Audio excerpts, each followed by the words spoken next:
In this video, I want to take a look at a game which I played against a much lower rated opponent, and this was a correspondence game. Now, when you're playing someone who's much lower rated than you don't really have to do anything special to win. You just have to play sensible moves, and eventually they will make a mistake, and you will just capitalize on that mistake. This is true probably for anything below master level.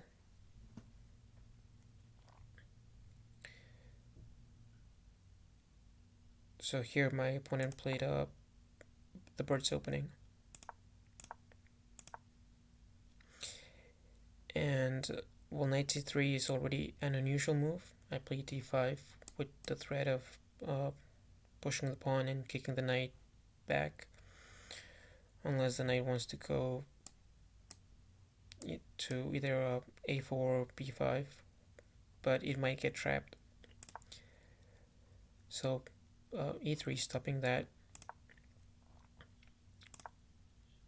and we just continue developing. Here I played e6. The computer prefers bishop d7. Now there's this threat which is very easily parried by queen c7 or queen b6. Now this knight move is something I tell my students not to do because it violates one of the basic principles of chess. You don't want to move the same piece twice in the opening. Now here my opponent played the best move, which is to capture, but well, I say the best move because really castles is also the best move. I mean, I analyzed this position with Stockfish up to depth 28, and well, they're both pretty much interchangeable. But from a practical point of view, I think castles is much better because it might allow your opponent to make a mistake. So if you go bishop d7, then knight takes, and white has an advantage. If you go a6, that's a pretty big mistake, maybe even a blunder. After takes, knight a4, I think white is much better, almost winning in fact. And this is a line that I found with the computer. So bishop d6 and now b3, which is what the engine recommends. So I'm thinking, okay, why can't you just win the pawn? Bishop a3, attacking the pawn. If you go queen d6, d4, so okay, defend the pawn.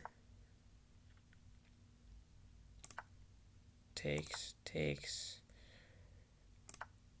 sacrifice the exchange on f6, and after pawn takes, knight e4,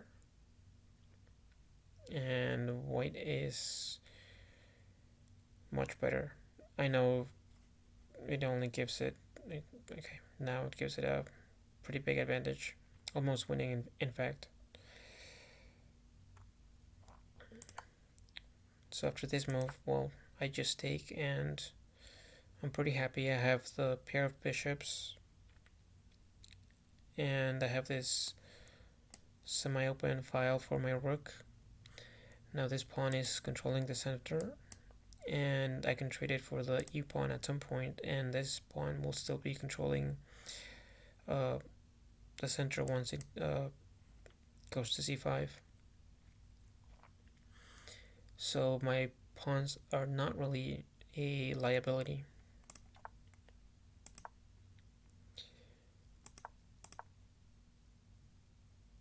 And here my opponent played knight f3, which doesn't make any sense. You're moving the same piece,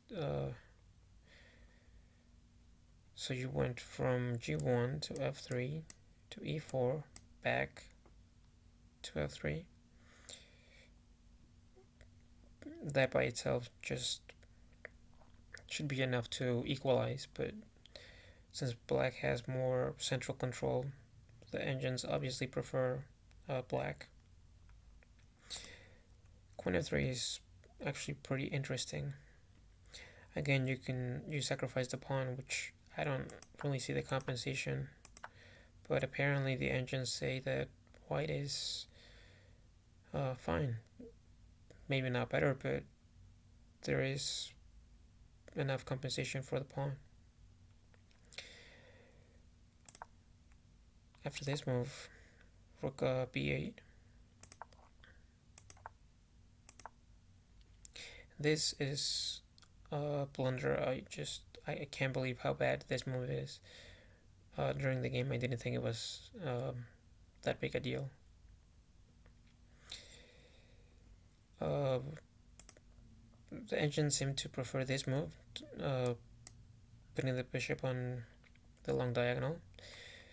They've actually wanted to play this fianchetto for since the beginning of the game, pretty much.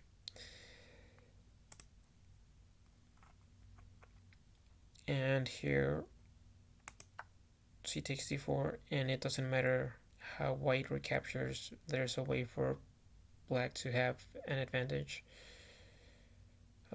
pretty much a winning advantage. If you let it run long enough, it'll go to almost -3. So my opponent took with a pawn, but if you take with a queen, there's many moves that give an advantage to black. Rook b4 is one of them. If you take with a knight, again, you could play c5. Even though it's not one of the top 3 moves, it's still giving black a huge advantage.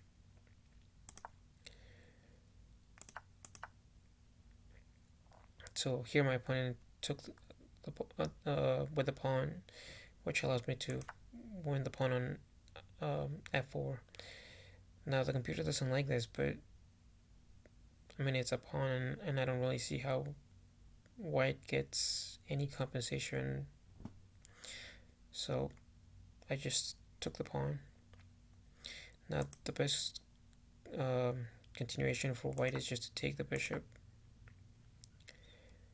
Instead, moving the knight again. This rook hasn't moved, this bishop hasn't moved. I mean, you can't play chess like this and expect to win. So I just trade bishops, and here taking with the queen, defending the pawn. The engines prefer to take with the rook. This is how bad white's position is. They're like, just give up the pawn on b2, go knight a4, and put the knight on c5. You're hitting the bishop, and both knights have these nice outposts, and they're controlling a lot of central squares.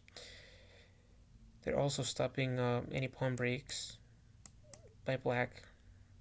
So this is the best that white has just to survive, basically. And here I played c5. I think it's the best move. I find the best move once in a while. So takes, check, and here you had to go king h1, but I mean, some queen f2, there's several moves that just win. Instead, my opponent blunder with this move, and you can pause the video, or well, you already saw the answer, but yeah, just take and you have a fork. It's game over. Here my opponent, I don't know if he tried to confuse me, or I guess he kind of confused himself. So I just take the rook. You don't really have anything. And here he checked, and then he resigned.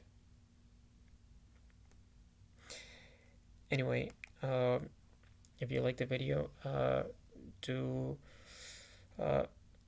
hit the like button, share, and subscribe. And I will see you next time.